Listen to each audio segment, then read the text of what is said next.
আর এই মুহূর্তে নজর রাখতে হচ্ছে বিধাননগর স্টেশনে, তার কারণ সেখানে আগুন আতঙ্ক। লোকাল ট্রেনেই আগুন আতঙ্ক বিধাননগর স্টেশনে। লোকালে আগুন আতঙ্ক। কোন ট্রেনে আগুন আতঙ্ক? হাবড়া শিয়ালদা লোকাল। ঠিক কি ঘটেছে আরো বিস্তারিত এই বিষয়ে জানাতে পারবে অনুপ রয়েছে আমার সঙ্গে। অনুপ, কি পরিস্থিতি, এই সিচুয়েশন হলো কিভাবে?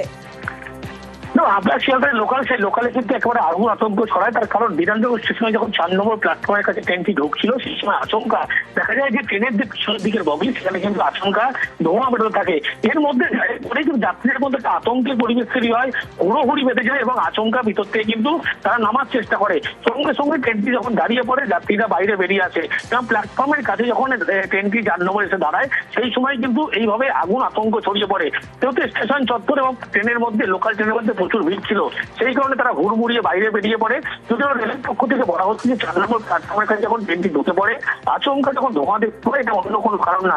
রেলের বক্তব্য এটা ব্রেক বাউন্ডিং হয়েছে, সেই কারণেই কিন্তু এই গোটা ঘটনা ঘটেছে। কিন্তু যে পরিস্থিতি আগুন আতঙ্ক ছড়ায় বা ধোঁয়ায় ভরে গিয়েছিল এই 4 নম্বর প্ল্যাটফর্মের কাছে বিধাননগর, তার কারণ আগুন আতঙ্ক ছড়িয়ে পড়েছিল এই হাবড়া শিয়ালদা যে লোকাল। হাবড়া থেকে যখন শিয়ালদার দিকে ট্রেনটি আসছিল সেই সময় বিধাননগর স্টেশনের কাছে 4 নম্বর যে প্ল্যাটফর্ম, সেই 4 নম্বর প্ল্যাটফর্মে কিন্তু আচমকা এই আগুন আতঙ্ক ট্রেনের মধ্যে ছড়ায়। তার কারণ ট্রেনের মধ্যে কেউ দেখা পিছনের দিকের বগি সেখানে ধোঁয়ায় ভরে যায়।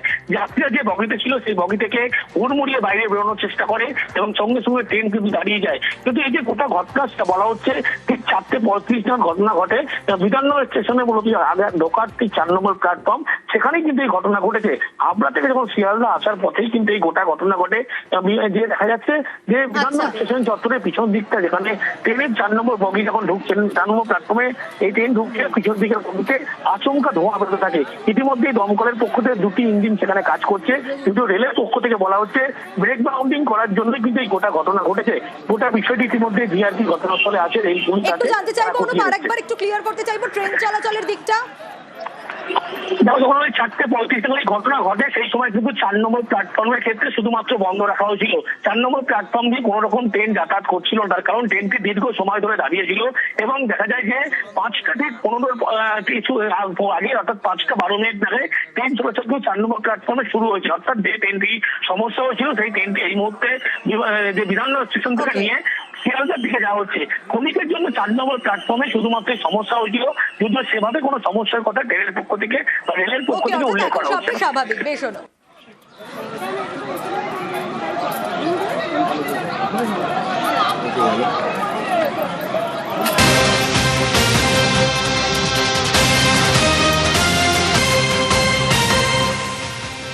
আচ্ছা, আপনি টোল প্লাজা দিয়ে পাস করছেন, টোল দিয়েই তো আপনাকে যেতে হবে, এটাই তো স্বাভাবিক। একটা ছবি যদি আপনাদের দেখাই তাহলে বুঝতে পারবেন। দেখুন টোল প্লাজা, সেখানে বিজেপি নেতার ছেলের দাদাগিরি। কেন তিনি টোল দেবেন না?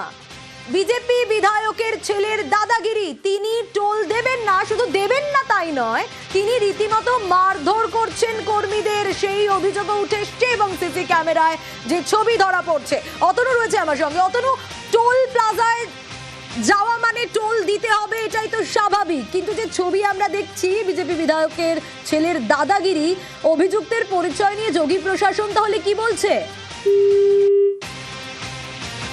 এই যে ছবি আপনাদের দেখাচ্ছি, এটা আগ্রার টোল প্লাজায়, যেখানে মারধরের ছবিটা সিসি ক্যামেরায় ধরা পড়েছে।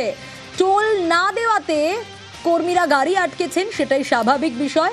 আর তারপরই গাড়ি থেকে নেমে অভিযুক্তের দাদাগিরি শুরু হয়ে গেল। দেখুন সেই ছবি আপনাদের দেখাচ্ছি, বিজেপি বিধায়কের ছেলের দাদাগিরি দেখুন। কিন্তু অভিযুক্তের পরিচয় নিয়ে যোগী প্রশাসন তাহলে কি বলছেন? বিজেপি বিধায়কের ছেলে তো ইনি, এনার এই দাদাগিরি, যেখানে প্রত্যেককে টোল দিতে হবে, এটাই ন্যাচারাল, এটাই স্বাভাবিক বিষয়, সেখানে তিনি আগ্রার এই টোল প্লাজায় টোল তো দেবেনই না, উল্টে মারধর করছেন কর্মীদেরকে। অতনু রয়েছে আমার সঙ্গে। অতনু, ছবি দেখাচ্ছিলাম আমরা দর্শকদের, অভিযুক্তের পরিচয় নিয়ে তাহলে কি বলছে যোগী প্রশাসন?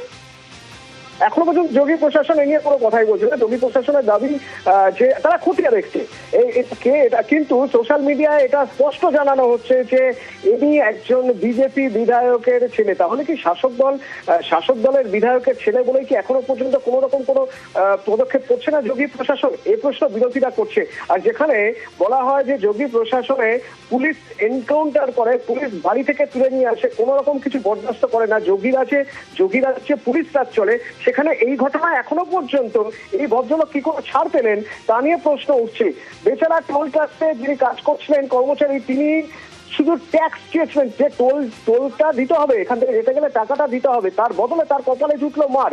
এমনকি কোনো তর্কাতর্কি নেই, গাড়ি থেকে বেরিয়ে এসে সপাটে চর প্রথমে, তারপর একের পর এক চর। মানে তিনি ধরেই নিয়েছিলেন যে তার কাছ থেকে টাকা চাওয়া মানে অপরাধ। এটা সরিয়ে নিয়ে যাওয়া হচ্ছে যখন, তখন দেখা যাচ্ছে ঘুরে এসে বেশ অতনু।